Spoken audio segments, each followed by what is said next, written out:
अस्सलाम वालेकुम थोड़े अपने शबाद काफ़ी हड़प्पा न्यूज़ तो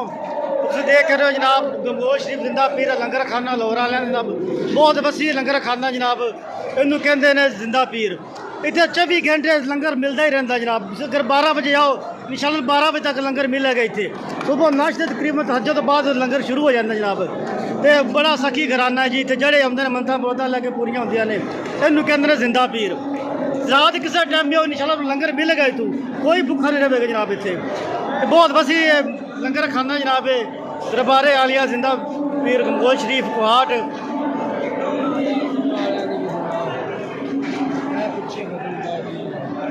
देखो जी लंगर फिर पिछले फट जाता है